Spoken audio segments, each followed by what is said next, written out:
pas un spécialiste de la question climatique en Tunisie. Oui, mais La Tunisie.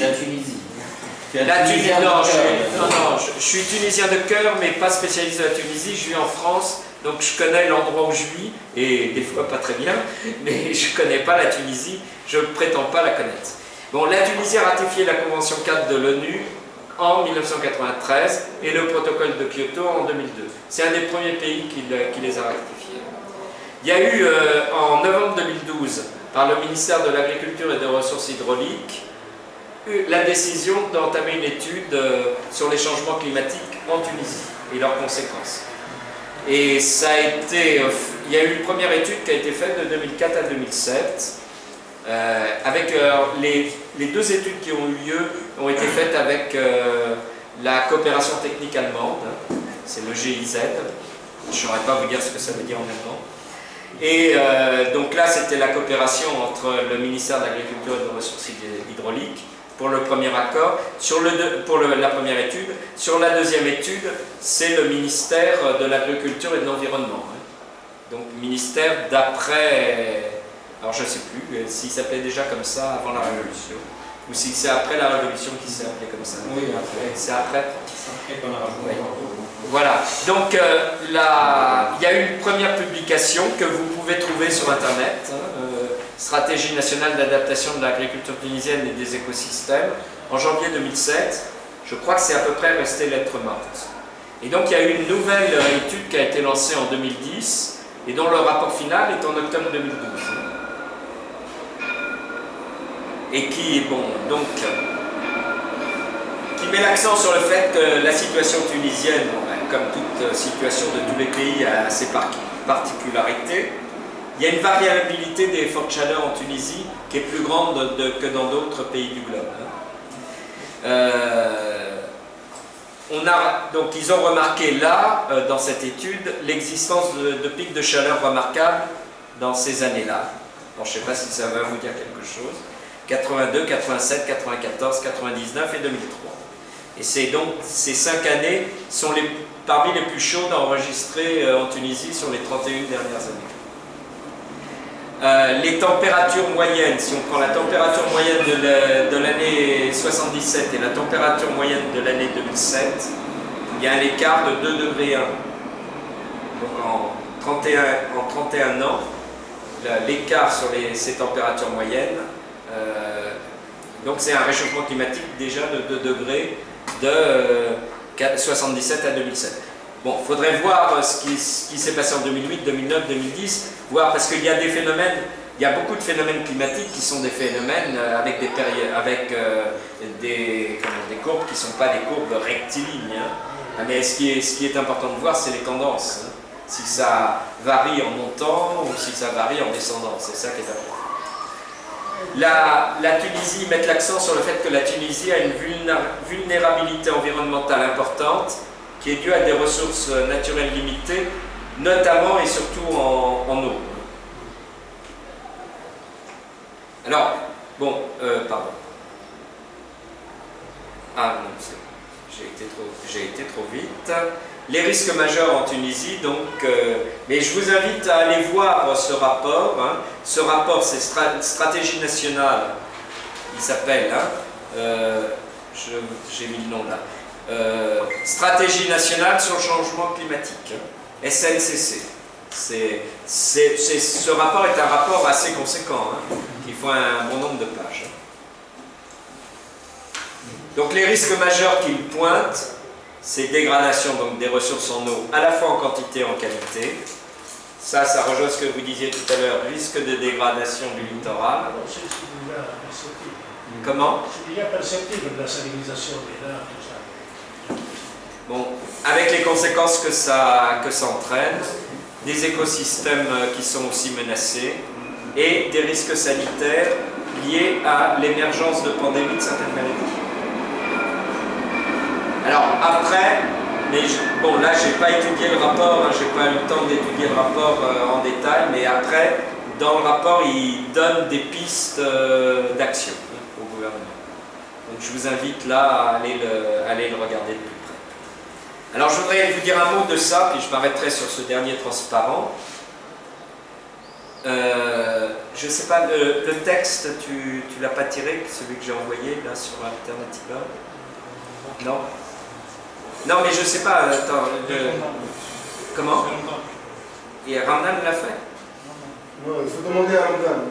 Ouais, bon, ou en tout cas, il faudrait l'envoyer, parce qu'il y a une version arabe, grâce à Mbayedine, qui est... Oui, mais tu as fait le relais. Tu as fait le relais. Donc, il y a une idée qui est une idée forte et très importante, qui a été développée. Et là, on est dans le mouvement associatif. Hein. Là, je suis militant d'associations qui travaillent sur ces questions en France. On a fait le constat qu'il y a eu en France une sensibilisation importante en 2009, avant le sommet de Copenhague. Mais l'accent a été mis sur Copenhague, c'est extrêmement important parce que ça doit décider de la période 2012-2020. Si on ne prend pas des engagements sur cette période, on va se retrouver avec une situation encore plus catastrophique. On s'est retrouvé dans le fait qu'il n'y avait pas d'engagement et dans cette situation plus catastrophique.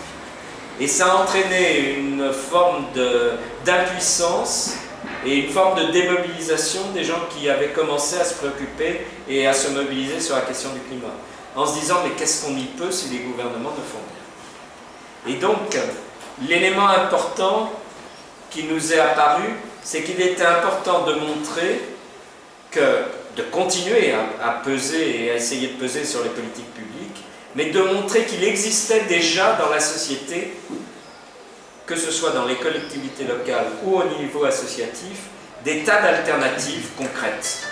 Alors ça peut être des formes d'agriculture paysanne qui sont beaucoup moins polluantes et beaucoup moins productrices de gaz à effet de serre et qui sont aussi plus proches des lieux de consommation. En France, il y a un mouvement qui s'est développé qui s'appelle les AMAP, les Associations pour le maintien de l'agriculture paysanne, qui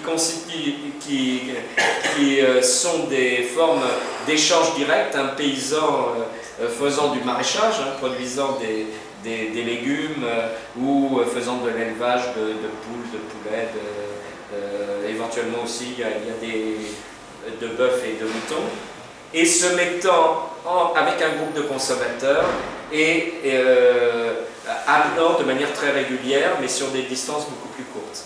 Alors que très souvent en France, ça passe par Rungis, qui est un énorme centre de concentration, ça vient d'un peu partout. Et des fois, par exemple, il y a des trucs aberrants. C'est produit en Bretagne, ça part à Rungis et ça repart dans les supermarchés de Rennes, de Nantes, de Brest, de Bretagne. Et il y a eu des calculs qui ont été faits sur des produits alimentaires pour voir le nombre de kilomètres qu'ils avaient pu parcourir. On est dans la folie de ce point de vue. Et ça, c'est un facteur d'émissions de gaz à effet de serre. Parce que tous ces transports, malheureusement en France, se font la plupart du temps en camion. Parce que le transport en camion est moins cher que le transport ferroviaire.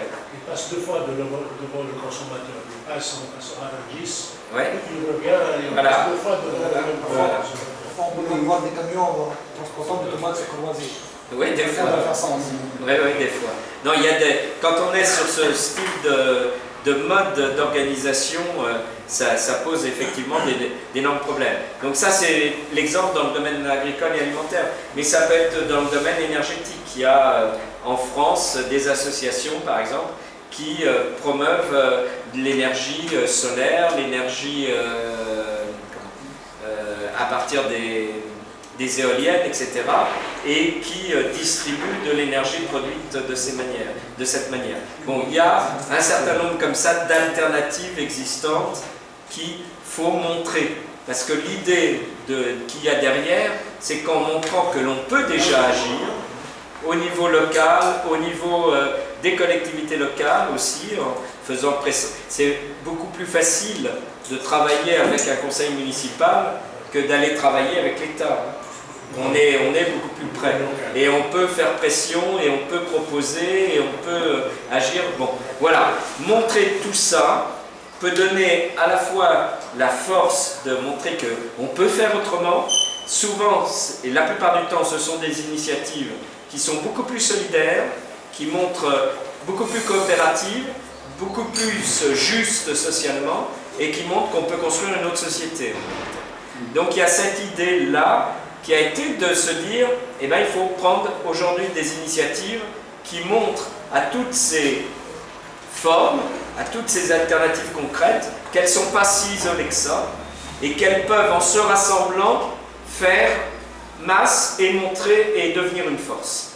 Et il y a eu une première réalisation de ça à Bayonne.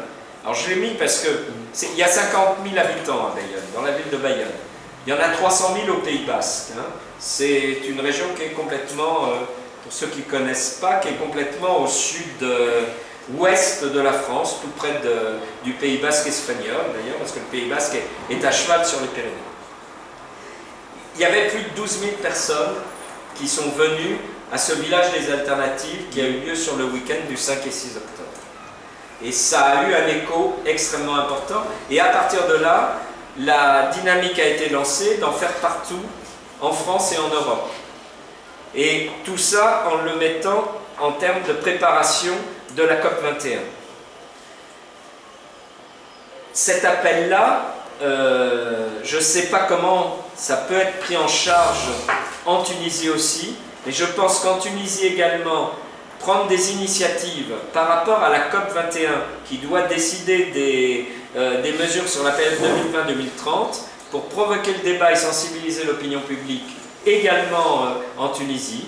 Et je pense que l'UJTT, je pense que la LTDH, je pense que l'ensemble des associations environnementales existantes devraient se préoccuper de cette question-là et devraient voir de quelle manière elles peuvent également introduire ce débat. Je vous ai dit qu'en France, les syndicats français, la plupart, CGT, CFDT, Solidaire, FSU, sont partie prenante de la préparation des initiatives pour la préparation de la COP21 et de la mobilisation sur la COP21.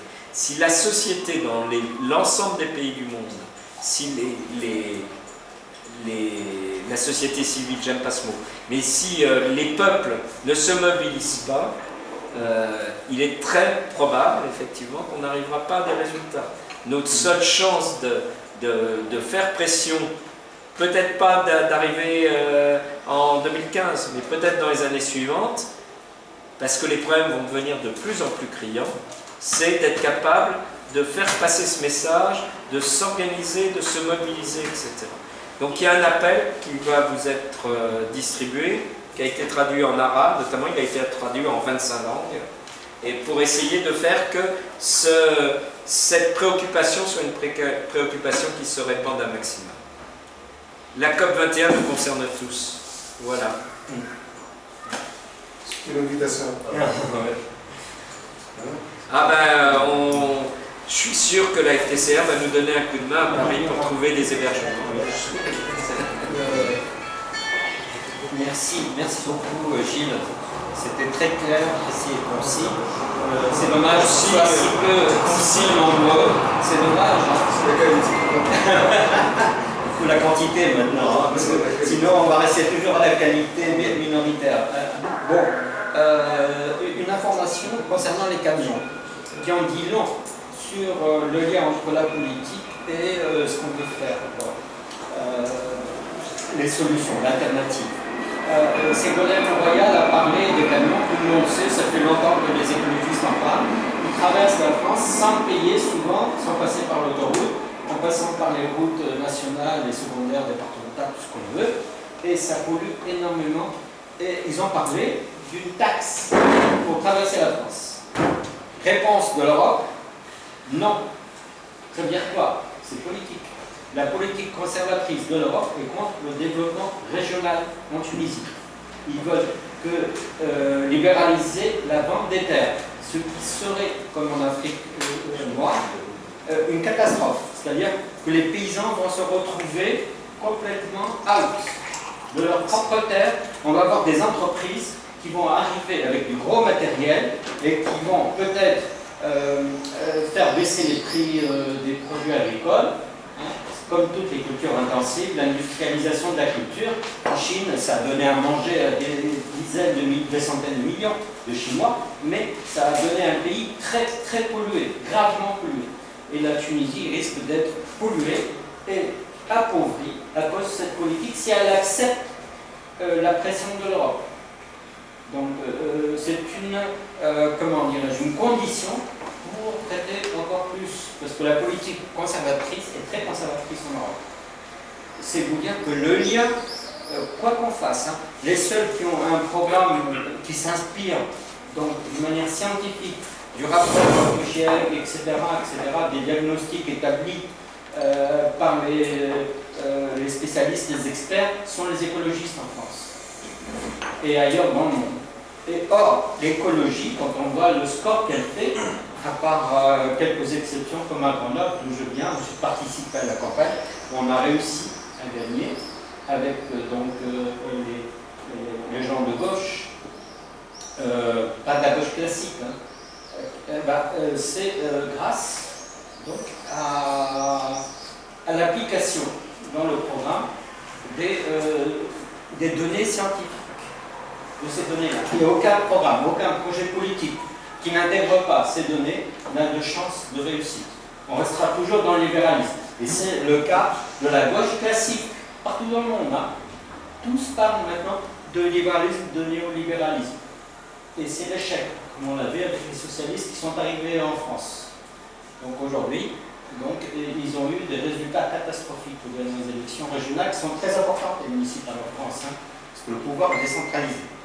Donc en Tunisie, si on ne profite pas de cette circonstance historique pour lancer un nouveau modèle alternatif de développement, on est foutu. Et beaucoup de gens parlent d'industrialiser la Tunisie comme au 19e, au 20e siècle, sans tenir compte de toutes les erreurs des pays industrialisés qui sont dans la merde, totalement. À commencer par les États-Unis, la Chine, etc. Hein? C'est nous qui sommes dans la merde, c'est pas nous. Et si, ils sont dans la merde, monsieur. Ils sont dans la merde. Il y a une crise chronique du libéralisme. Parce que c'est le milieu financier et ils cherchent des débouchés, ils cherchent des marchés. Et ils se bagarrent, etc. Et il y a une crise, il y a beaucoup de chômage, monsieur. Je pense que ce qui serait intéressant. Le changement climatique et les conséquences n'est pas.